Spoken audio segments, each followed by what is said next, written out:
Hello, Intrepid followers, subscribers, and watchers of my YouTube videos. Today I have a guest with me, and we're talking about Wonder Woman 1984. So here's my guest, John, from John's Comics with Kids. Hey, everybody. Hello. So Wonder Woman 1984 just came out. What a ride overall, right? Absolutely. Yes. Anyone watching this, if you have not seen the movie, stop watching now because we're just going to ruin it.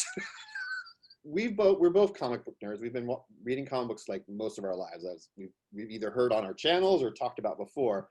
But when it comes to meeting Wonder Woman, what would you say was like your meet cute moment, like the moment you first saw or read anything about her? Linda Carter, man. Fell in love with Linda Carter as a kid, and it was done. It was just done at that point. Totally. Which may make this movie a little bit of a warm space in my heart because of that.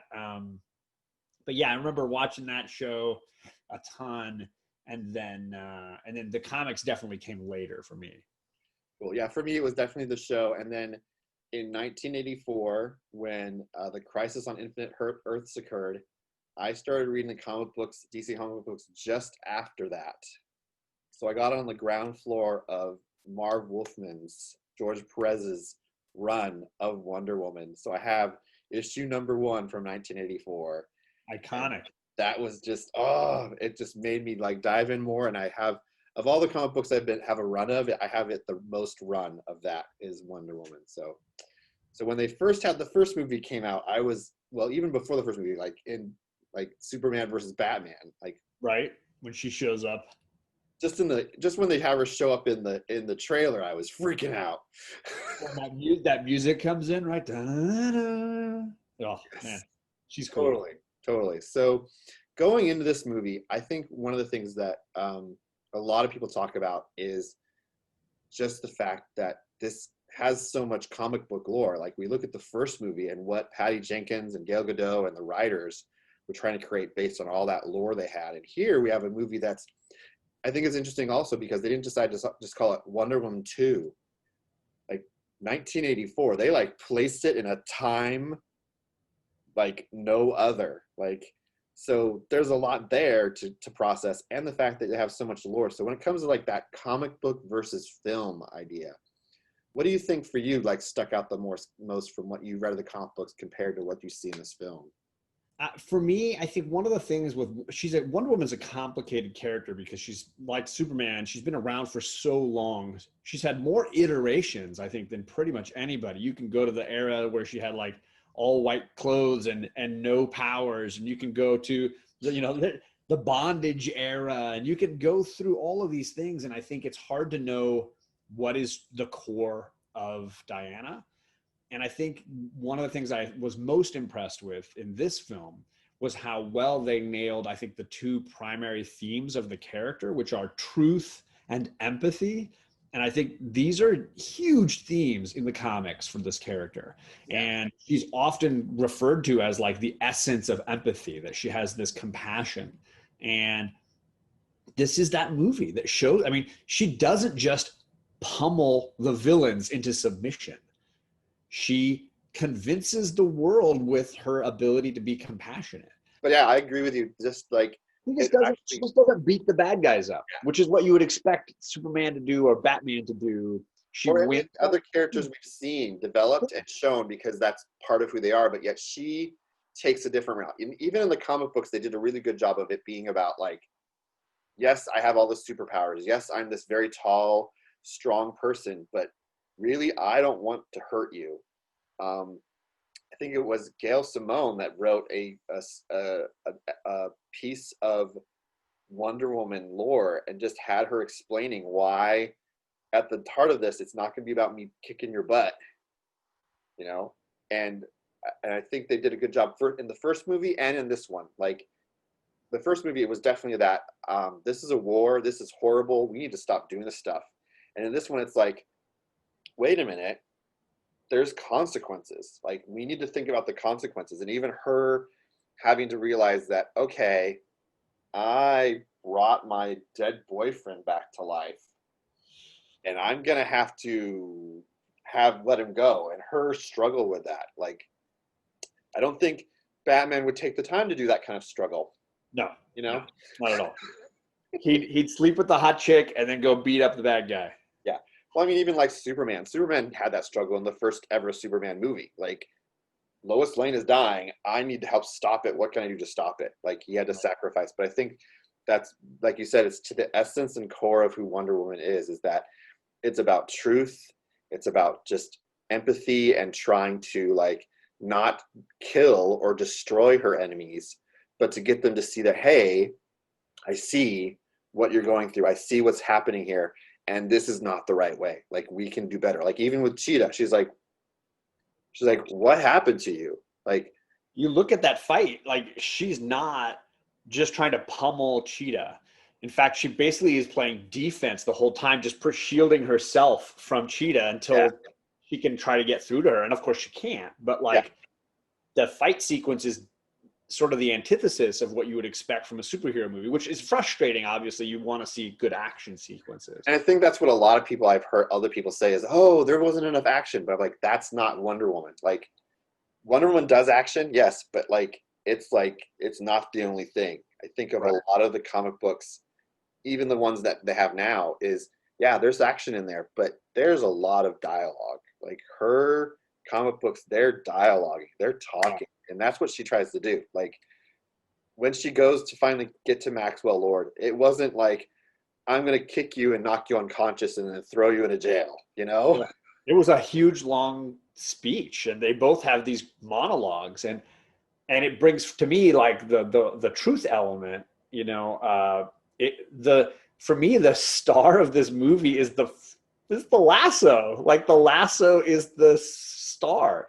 And I She's read, yeah, doing yeah, all kinds of amazing things with it, and then in the end, it's the tool that helps her stop the villain. Like truth is just on equal footing here with the empathy, like you're saying, and yeah. I feel like those two themes are super challenging to distill and to show in a movie. And I want to give Patty Jenkins a bunch of props for doing an effective management of Oh, that thematic material. yeah.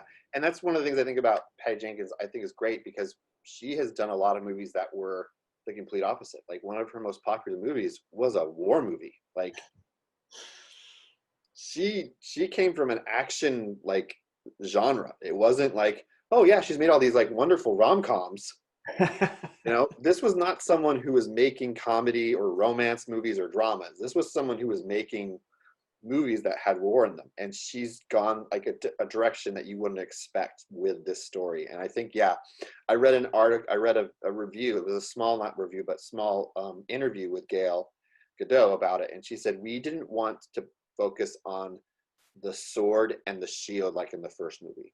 We want Right. to show all of her other things she can do, like the classic, going back to Linda Carter, her her crown, her headgear coming off, and she's using it like, Yeah. and just the amount of times she uses the lasso. I mean, there were times I felt like it could have been used more. Like, there was, I think, one or two of the animated movies where like they show her really like using that lasso like no other. And I think they might have had the constraints because it is live action that they couldn't do some of those stunts. But I think that scene in the mall, like Oh man. using the lasso like she did in the scene in the mall just alone, was just like, Well, I mean, I was thinking of like the White House where she's blocking bullets with it and spinning it, and it's funny you say she could have used it more. Like I don't know how they could have packed more use of the lasso into this movie. There were definitely times that I'm like, okay, the lasso is omnipotent in this. It's like all powerful lasso in this thing. yeah, Like just pump the brakes a little bit with it, you know. But I love that it was so symbolic of that theme of truth, and so it became this tool for expressing that medium. and speaking of tools, that goes into the whole, I think one of the things that they did differently, especially with Maxwell Lord, instead of him being this guy who had telepathic abilities and amping those up, they found another object and they made it about the objects. Because even in the first movie, she went into it thinking, oh, the god killer is the sword, baby. No, she finds out she's the god killer, but she has this lasso, and she brings that tie-in of like, okay, I have this lasso which was imbued by the gods to do something good, but here's this other object, this dangerous object that was imbued by the gods. So in a way, like they decided to go the MacGuffin route. Like here's the Right. MacGuffin, like that old MacGyver idea. Here's the MacGuffin in this scene. Like what's the thing that is going to destroy them? And I think it was really good that they brought that kind of mythos of imbued objects into the storyline. And I felt like in a way they could have, like I felt a little more backstory was needed, but they tried to do it through just them saying it than showing it, you know? Well, I think yeah, this film, as much as I love all the four lead actors, I think they're all supremely talented, and I have lots of movies and shows with these actors in it that I really enjoy. One of the things that disappointed me, I think, was just the villains. I think are definitely shortchanged in some ways here. I would have preferred that whatever the god you were mentioning, the gods in this crystal, right, the imbued with their spirit or whatever, I would have loved to have seen the villain god. And I think you pull Cheetah out and you show me the villain god who is using who's somehow using Maxwell Lord, then that is the big final fight. She gets to face down against an evil god, a malicious god. That would have been a climax that I think would have been interesting to see. But I do think, I mean, I love Kristen Wiig, and I think her character evolution was interesting. Uh, I, I like my daughters say over and over again, I just wanted more Cheetah in the full Cheetah form. Totally. That's what I wanted to Yeah. see. Yeah. I think what they tried to do though is they tried to make the god that created the wish stone to be the same god that had made her Cheetah.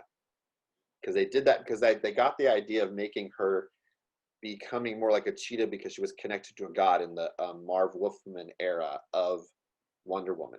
Before that, she was just a woman who was wearing a cheetah. She was like a version of Catwoman in the Right. comic originally. It's like she was just a Catwoman-esque woman, and they took it up a notch. And by adding this, like, she's this person who like wanted like the things that she made it very clear that she felt underappreciated. She felt like a cipher in the snow, like no one saw her. And I think that was great, especially for women to see that, here's these two women, like Wonder Woman, just as Diana, like she's like this beautiful thing, like wonderful looking. And then here's this other woman who even her employer says, who are you? Have you heard of Barbara Minerva? I'm looking for. That's me You right here. interviewed me 3 times. Yeah. Yeah.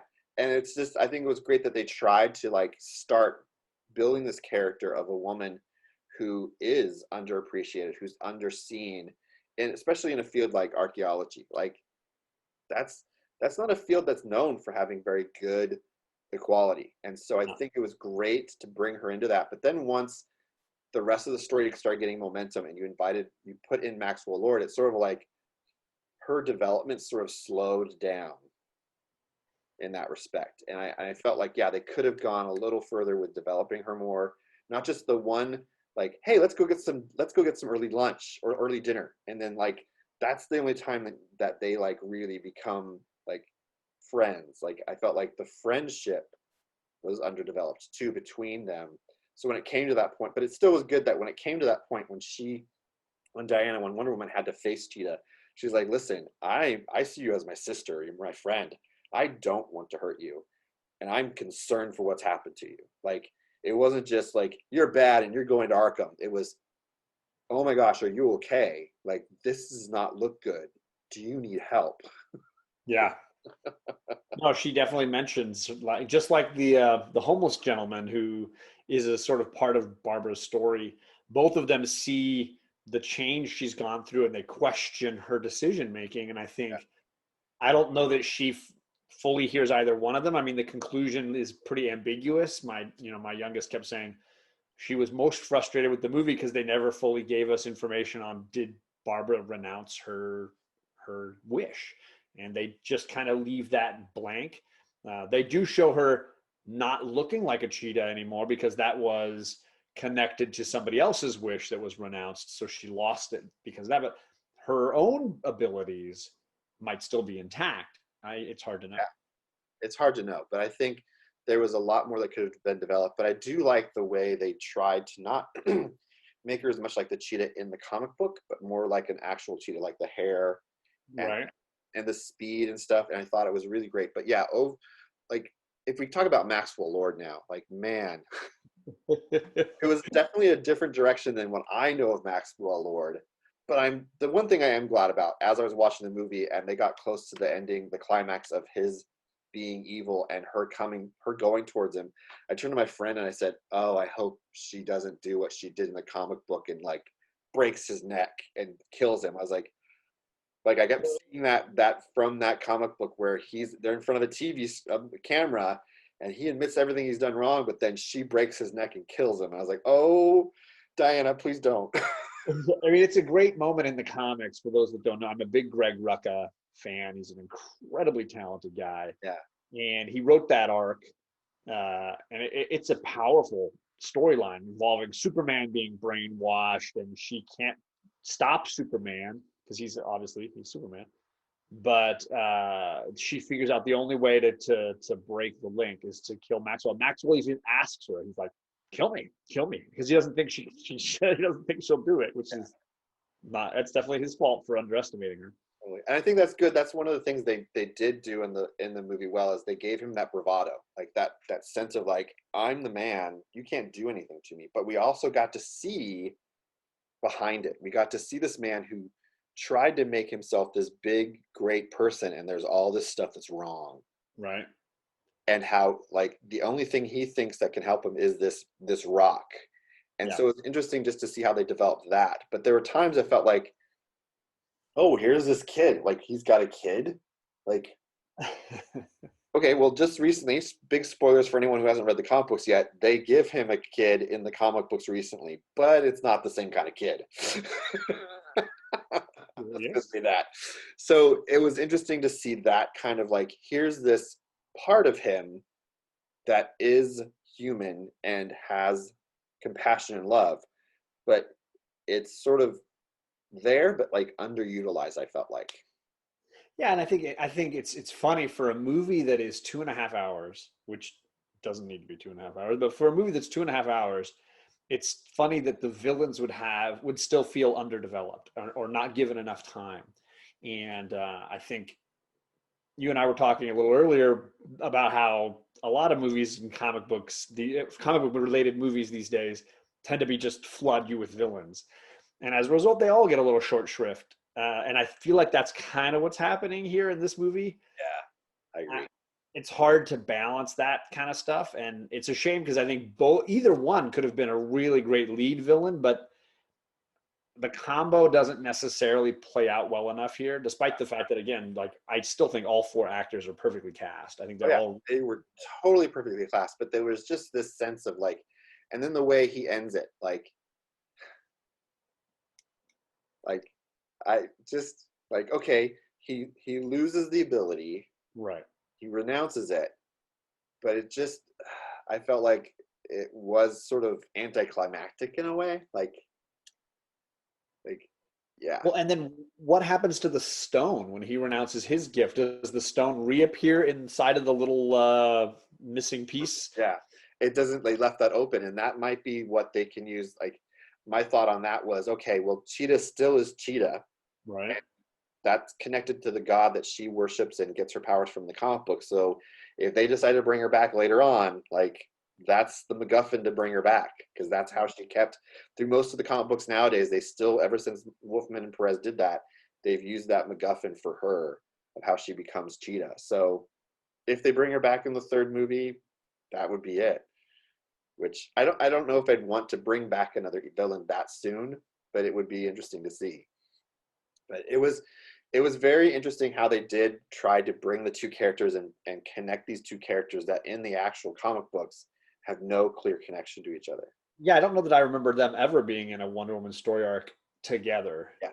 But I think they tried their best to connect them, and I think that's part of the reason they had the MacGuffin of it being the Rock, because it connected to her because it's the god that she got her powers from, and then they made him being searching for it, and that's the part that I felt was underdeveloped. Like I was even talking to a friend after we saw it, and it's like we don't get very much of a like sense of how he's involved, other than that he just shows up and wants to give money to the museum, and then sees it and wants it, and then we see that ticket that has his name on it, and that's like Like I felt like it could have been developed more in like a prologue scene. Yeah, because I had some people like online telling me the backstory that they think was being played out there, which was that Maxwell had been trying to get this item and that he was involved with trying to get it to the United States, and that it was in that locker or whatever where that got raided because he was supposed to come and pick it up and pay for it, Yeah, and then it got taken in that FBI raid, and then that's when it ended up in the wrong place, and he had to come in and yeah. trick Minerva into getting it. Yeah, it would have been nice. But the thing is, you had to like, I think they had to really balance the idea of, okay, we're coming into Wonder Woman, it's 1984. Like, okay, what they had to do some sort of montage showing everyone from the past. And I think having to show those pictures of everyone that was sort of there in the past was interesting because like there's one picture that you don't see very fast. It's like you almost miss it. And it's her at the wedding of two of the male characters. Okay. She's at Yeah. their then there's the other one where she's with Etta Candy, and Etta's older, and Yeah, they're I saw standing in that. front of the Statue of Liberty. And so it was like, okay, here's the connect. Here's what happened. Sort of like a quick montage of how did she get from being in England in the early 1900s to now being in Washington D.C. in 1984. Right. So I think that was like they had to focus. I think they had to make I think really it came down, in my opinion, maybe it came down to a decision of how do we want to start the movie? Do we want to start the movie with this object being found, or do we want to like have like a bridge to this? So I think they may have it. I wouldn't be surprised if we later on get a deleted scene or a partially made scene of the Rock being found. You know? Yeah. I mean, for me, so the first Wonder Woman film reminded me a ton of the first Captain America film, and I thought they both had very similar thematic elements, and they both had similar story arcs that they followed, and similar endings. In the fact that the romance for these sort of star-crossed lovers couldn't end up the way they wanted. What I was hoping for here was a Winter Soldier. The Winter Soldier is my favorite Marvel film, and I Cool. wanted Wonder Woman's iteration where she's now in a different decade. We're seeing her living in our modern era, somewhat in the 80s. And I felt like I was a little bit robbed of some of that. And I think that's what I really was hoping to get from the villains, and I didn't get. So that sort of brings up the elephant in the room. Speaking of comrades in arms that sort of come up and are brought back in is our yeah. So poor Mr. Trevor. I was gonna say he's not the poor one in this story. It's the He isn't the guy who he possessed, because that's really what it is. Like of all the ways to have her wish come true of her love coming back and her having that moment, that ability to like really say goodbye and have time with him, to have him possess a person, just like, whoa, I okay, think yeah. choices. It's so weird because the first time I watched it, it didn't dawn on me as intensely as it did upon thinking about it and really pondering what the story was trying to say. Um, I feel like there's two layers here. I mean, obviously you have the the throwback era, the night that 80s storytelling. You know, I mentioned to you the movie Big and the idea that like on retrospect, that idea that story's really inappropriate, and some of that love story just doesn't work. And maybe they're throwing back to that a little bit.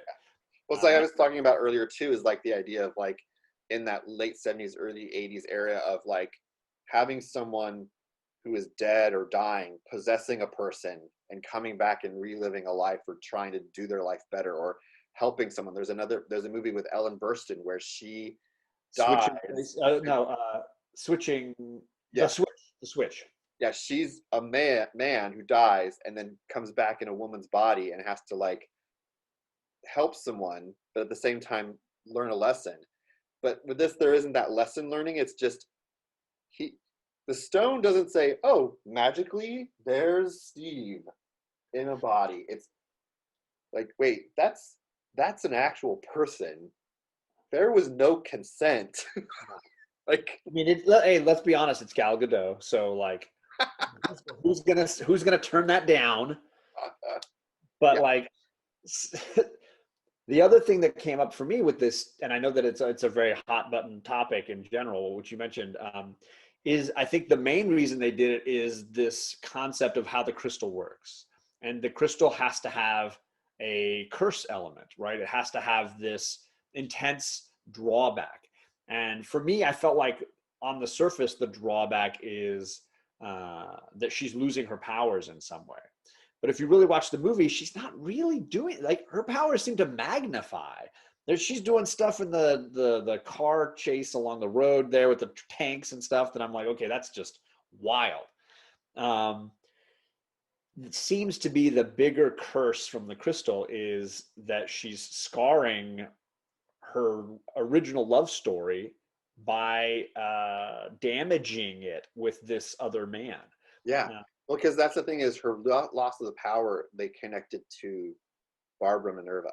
Like which the so power, he like as in says, the beginning, that was what it was, but then she talked to Maxwell and changed changed the wish. right. So that part of it was different. But yeah, I could see that, but that's probably the negative side of her wishing him back was this person has to lose. But then the curse isn't affecting her, right? The curse is affecting somebody else, Yeah. which it seemed like for most everybody, the curse affected them negatively, right? Maxwell's making all these wishes and he's like dying inside. Minerva is losing her essence of her humanity, right?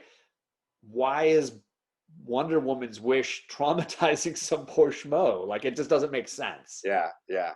So it's just an odd writing choice that It I don't think was in any way necessary. I thought about it, and someone brought it up. I think on social media, is like, what's that the best way to do that? No. It's just an odd choice, and it's funny that the brain trust of writers and producers that nobody called it and said, "This is weird." It was definitely a suspend reality. Let's see if people will suspend reality enough and just go with it Right. and be fine with it. But I think a lot of us are seeing it and being like, of all the things in this movie, that's probably one of the things that's sort of like, Yeah, not the could that best way. been done differently? Yeah. Um, yeah, yeah. But it was great though to have him there, like when they're in the White House and they're fighting. Like he's actually taking part in like trying to disarm the Secret Service and trying to help the situation. It's not just her blasting through there, you Well, know. I love Chris Pine. I think he's a great actor. He's got great comedic timing. I love him as Kirk. I think he's great in the Star Trek movies, and I loved him in the first Wonder Woman. He was hilarious. Um, I just wish they'd come up with a better way to bring him in, and I think it would have honestly made his last few moments with her so much more emotionally Yeah, I impactful see that. because Yeah, the audience should have been weeping when she says goodbye. She's willingly giving up her romance. That's a powerful yeah, moment. yeah. And I that should have been the tearjerker moment. And I think it was just not because it was, I think firstly, I think it was just poorly written and edited that moment. It But was. I think it's impacted by the choices they made that are preceding it. Yeah, the choices that are made preceding it and where they're headed. It was almost like, okay, this is our end goal. How are we getting there? Oh wait, we need to wrap this part up sooner. Yeah, How exactly. can we do that? I wouldn't be surprised if we find later on a deleted alternate scene of that, maybe that was maybe too long or just didn't fit the full narrative. And I think that's one of the things about this movie is there's a narrative going on, and the narrative is her getting to Maxwell and helping him see not just him but the world see the truth. Yeah. And that's what the fully like the end goal is. And I think there were choices that they had to make, which with a lot of movies, even other movies you look back on, you have to make what was the choice made here, like what baby had to be thrown out with the bathwater. Use the phrase, you know. Absolutely. Yeah. But overall, I think it was great because we actually got to explore more of her abilities because they actually brought in two things from both the comic books and the TV series that were unexpected. Well, one of them was unexpected. Like we saw in the previews, there's going to be an invisible jet. But So cool though. the way they got there was really, it was sort of corny at first, but then I was like, you know what? That's her power. Like they're making it her power set as opposed to this thing that was built either by the women of Paradise Island, or in one version of it in the comic books, it come to find out it was an alien race that made the invisible jet. Don't get me started on that. But that's No. another topic. And But again, I think that's the frustrating part for some comic book fans is they all have their entry point. Like you started us off talking about entry points. And if I fell in love with Golden Age Wonder Woman or 80s Wonder Woman or the Greg Rucka Wonder Woman, these are distinctly different characters in some ways. I mean, yeah, Greg Rucka's Wonder Woman is not nearly as empathetic. I mean, she snaps that neck without almost any second thoughts. So she's somewhat less empathetic, right? Um, I think it's hard because we have expectations based on that place where we come from. It's not like true. Superman, who's been pretty consistent through the entire run of his comic books, or Batman, who since Bill Fingers came along has been pretty consistent as to who his identity is and how he fits into the DC universe.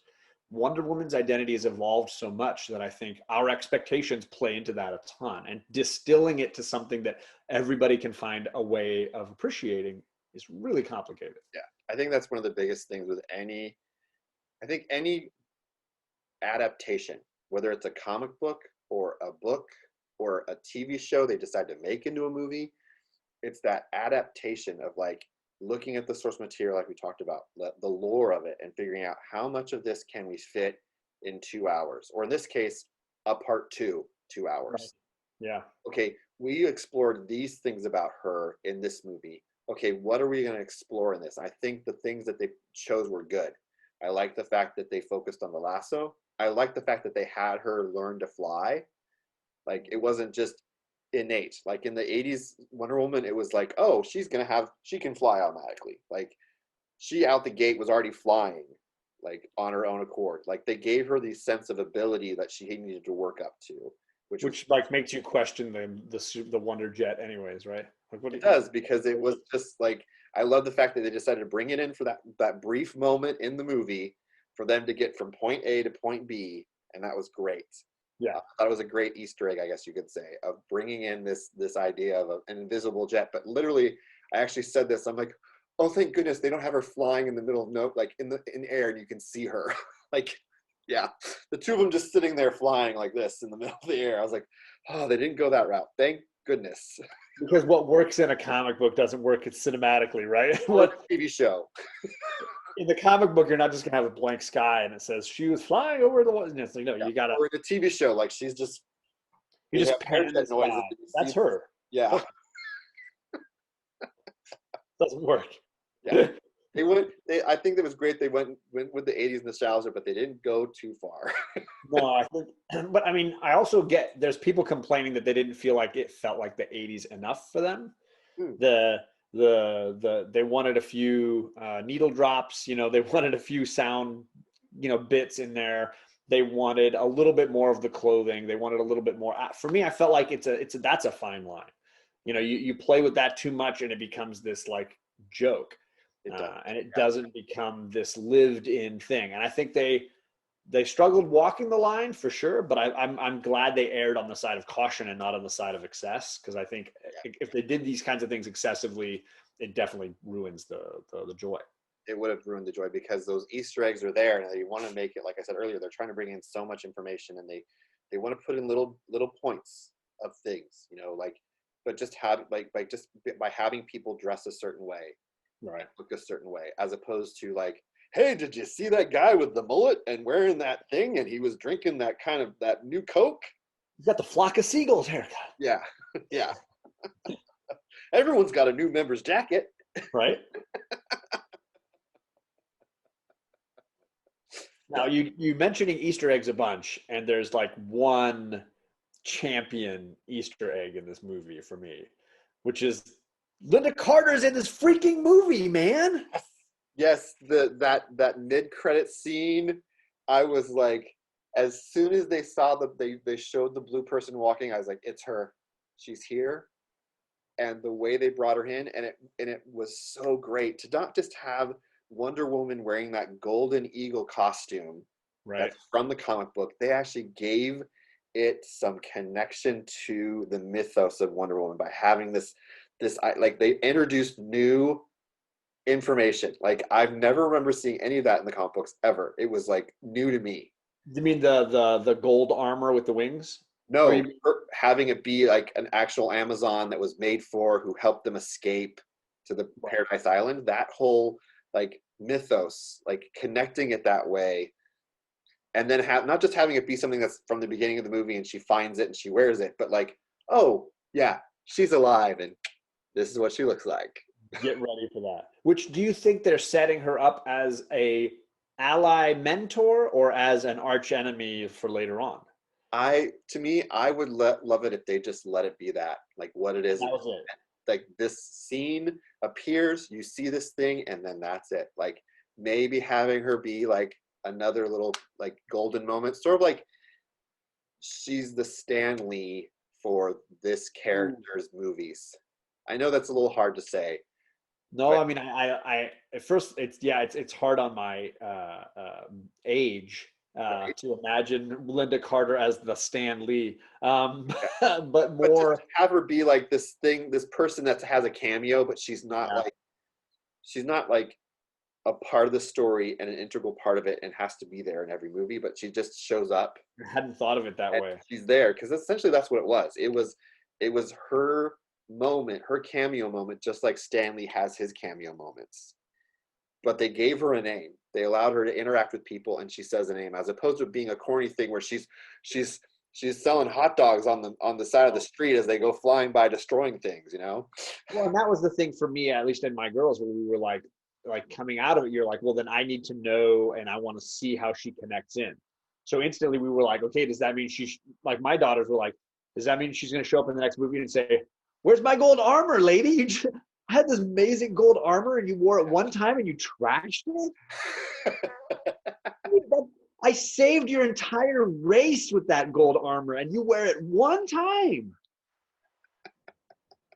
Right? I could see that. I could see that, and I think that as a man, that doesn't connect with me as much. But your girls, and for Oh women, man, they were the wardrobe was like number one. Like, okay, that's a cool, like, yeah, they were like, this cool new costume. I can't wait to see her wear it. And then they're like, dude, she wore that for 5 seconds and then she threw it off. Like, what's the deal?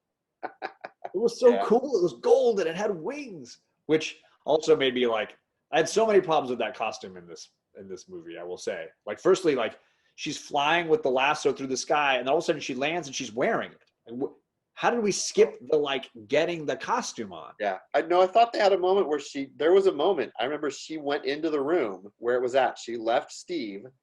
She went to the room to get it, and then she went off. But where's she carrying it? She's just like flying with a lasso. Yeah, they skipped the part It, where it she folds dons up. it. It Yeah, folds up. it's a Rubik's cube. It's like the Flash. She's got a ring and she opens it and it flies Yeah. out. She puts it on real quick and we don't see Which for me, like the whole thing was, it has wings. Why does she need to learn to fly? Just use the dang wing. It's got it. wings. The wings are there to help her stabilize her flying. That would be the Gliding. thing. Yeah, You the know? gliding. Yeah. And then of course it was the like, she doesn't use it, right? It just gets torn up. It's almost like it's there just She to show uses it for a how, shield like you saw in the flashback. or But like, how it's designed to show us as an audience how powerful Cheetah is, because we right. can see that she tears it apart. So clearly The thing is Cheetah, they had the chance of using the wings as like more not just a defensive but an offensive prop. It's like Hawkman and Hawkgirl. Like which was a complaint I heard a lot of people say, was like, well, why are they making her Hawk Girl now? And I was like, I get it. well, I not get really, but okay. Yeah. So So I was the armor frustrated me a ton because I yeah, just feel like it was either over or underused. I can't figure out how. there was a balance there that they had to probably come up with, and there was a part of it that going into it, I felt like, oh, this is how they're connecting it to her as they kept building up to it. And I think the moment was good, but like the moment had played so much in the previews that it sort of made it less of a great moment when especially the part where she shrugs them off, the wings Right. off. Oh, you They should have heard showed my that girls moment. scream. If they had not shown that moment in the previews, I think that would have played far better because it would have been like it would have been so different because they showed too much of it in the previews. It was just like For my girls, though, it was like they saw that moment. They're like, what is she doing with the wing? The wings were so cool. Like they were just more mad. The second she shrugged them off, they were like, come on. yeah. I think it's definitely a hard point, but it's one of those things where again I think they had to make decisions, like Yeah. choices, you know. Another Easter egg that I noticed, a lot of not people know this. I try and find the character's name. I couldn't find the character's name, and I don't know if they gave her the actual name in the end credits. But there was a character Gail Simone created in two different comic books. It's a little African American girl who Wonder Woman meets and says that she wants to grow up and be a superhero too. And she doesn't just say, "Oh, I want to grow up and be Wonder Woman." She wants to grow up and become her own hero.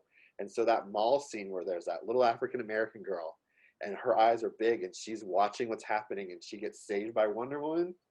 That to me was like one of my. I'm actually getting goosebumps talking about it because it was just such a great scene, a great story moment to bring into the movies, because the character has shown up a few times in the comic books, but she's never been a main character. She's been the same kind of character that she was in this movie.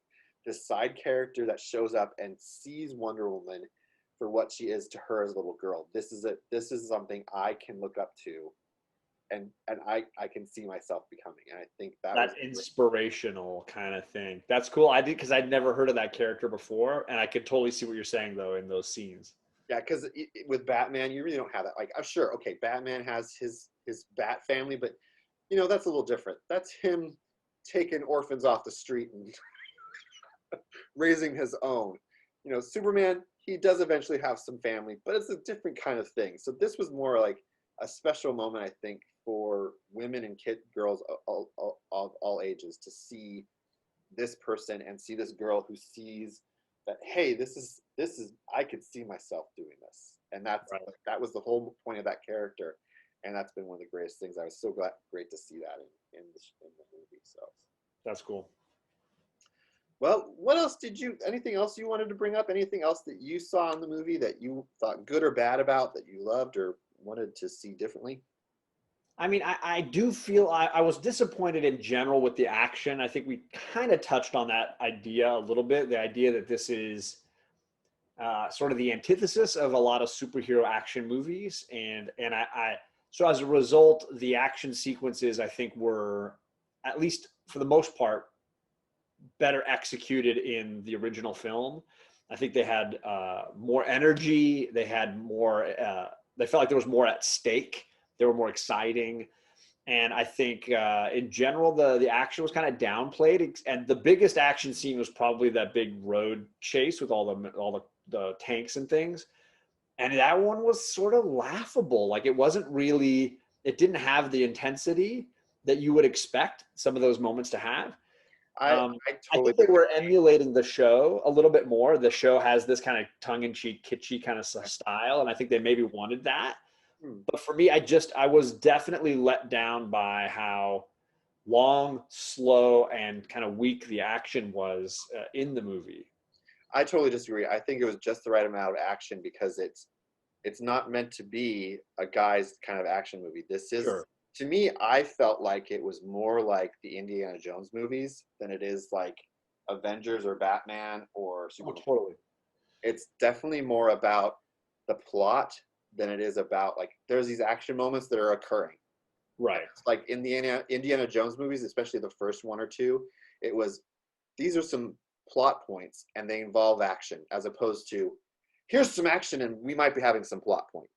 Well, and that's what I felt like this was in some ways, was like, this is just a random action. Like that chase with the tanks is it's just a silly scene. Like, you don't even need it. And there were definitely moments that I felt like could have been more exciting. And I just felt like the execution on the action side was weaker than a lot of the rest of the story. The story I enjoyed more than the action. I think, though, one of the things they were trying to do with this movie is they were adding to the mythos of the the film universe, but they're trying to keep one of the most important things you get from the first movie she appears in. No one knows she's existing. When she's in Man's World, after they jump from the flashback to modern era, the '84 modern era, everything she's doing, she almost isn't seen. And Like, that's true because when we get into Justice League, and that nobody's heard of her. yeah.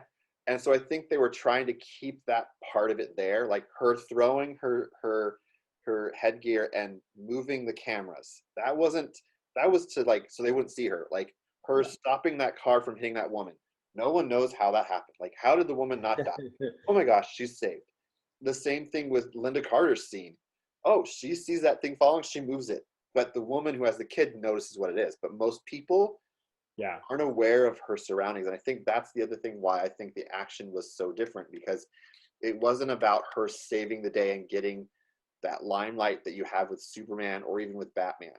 Like, no one's going on, you don't see anyone in these movies going, did you see how Wonder Woman saved us from Maxwell Lord? Or did you see how she kept like people would be talking about, look at this woman who saved these people from being robbed, but yet they never like say she's Wonder Woman. Like there's one scene with a reporter, but then the part that it's in is when Maxwell Lord is hearing about the robbery and what was taken. And it wasn't about, and you see that she has her own little cave where she has all these TV sets and she's watching the news, and then she goes and does something.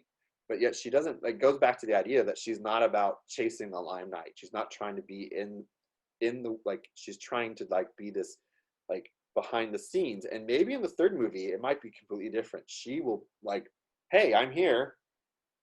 I mean, it would be likely a post Justice League film. You know, where there's some speculation of retconning. Like, we don't know what's going to happen next. Oh wow. So, Well, I mean, I know, but Patty and Gal are still signed on for one more film. yeah, So yeah.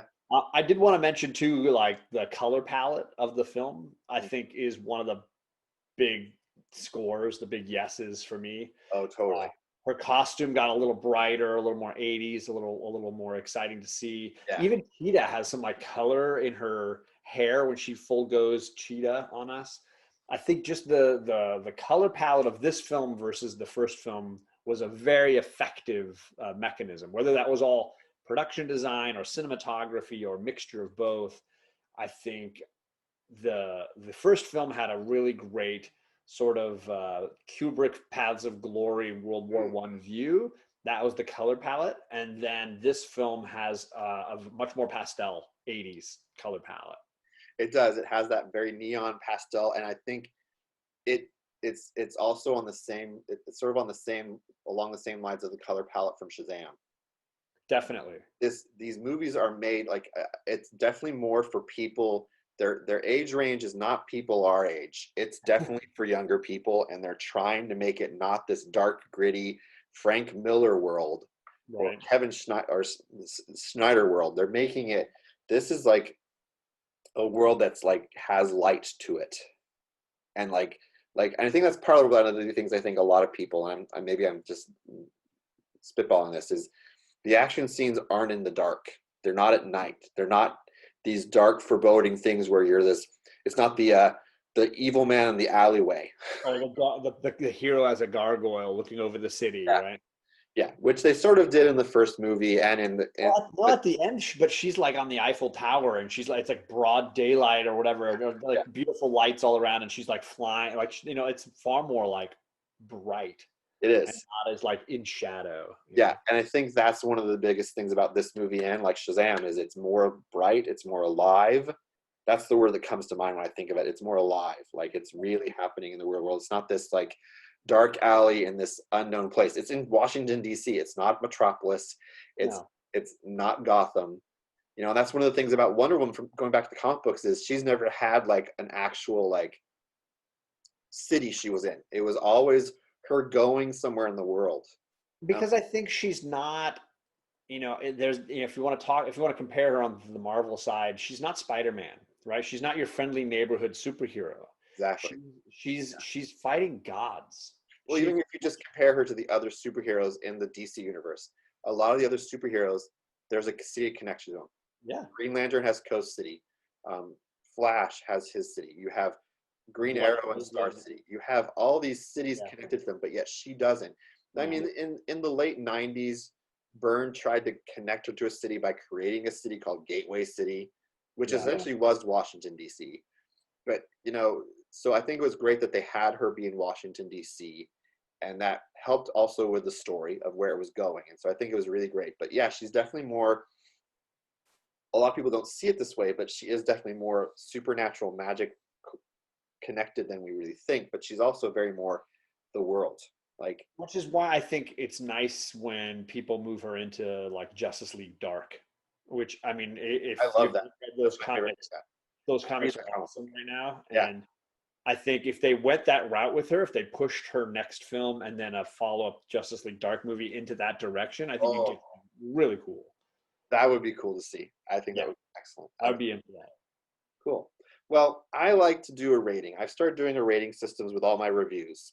So for me, my rating system is 5 Mohawks. So for me, I know what my rating is, but what would you give? What kind of rating would you give, and what would it be? Like, what would My the scale well, be? out of 5 Mohawks, I would probably be 3.5. That's what I gave on my channel. I said 7 out of 10 stars or whatever. So for the Mohawk scale, it'd probably be 3.5 Mohawks. I think it's a fun movie. I Yeah, think it's definitely long, but I think it's still there's a lot to enjoy in here. I agree. I went a little higher and gave it 4 because again, it's a great movie overall. I think the 2 hours went by fast for me. There was only 1 or 2 moments where I was like, "Oh, what are they doing?" But like overall, like I enjoyed it. I liked where it was going, and I liked the way that Patty and the people who created the storyline and Gail like did their job. And again, those 4 actors, great job by those 4 main actors. They did an excellent job. So Yeah, cool. Well, thanks for joining me on this review, John. this So is a where lot can of fun. people find you on the internet? Where are you at, and what are you doing? I'm mainly on Instagram and YouTube, John's Comics with Kids. You can find me on either one. I do a lot of different kind of content on my YouTube channel. It's mostly comic book related, but I do some fun stuff with movies. I do a game show on my channel every couple of weeks. I do a look at what I'm buying each week from my comic book shop. I do reviews and reads, and then I try to do some movie shows on the weekends talking about some of my favorite movies. I think one of the coolest things you didn't talk about that you've done is your Saturday morning show with the girls. I think that is a really great thing too. Yeah, my girl. So like, I realized how I missed Saturday morning cartoons when I was a kid. I used to love that, and I thought, well, my girls and I are usually sitting around reading comics on Saturdays. So what if we did that? So it became this kind of Saturday mornings. If they're awake, they come and sit with me on the couch, and we just talk about whatever comics we're Yeah, reading. I try to put a little structure on it, but it's mostly them eating bagels and talking about whatever they're reading. cool. Yeah, so I'll put links in the description to your channel and all your socials. And then for me, of course, I'm here, and every Sunday I have my Sunday in the Geek Fort, where we play Mad Libs, and we talk about comic books, we talk about anything geeky. So join me every Sunday for that. So it's every Sunday at 2 p.m. Pacific time, 5 p.m. Eastern. So you can join me there, and there's links to that as well in the description below. And again, thanks everyone coming, and thanks John for doing this review with me. My pleasure. All right, have a good day, everyone.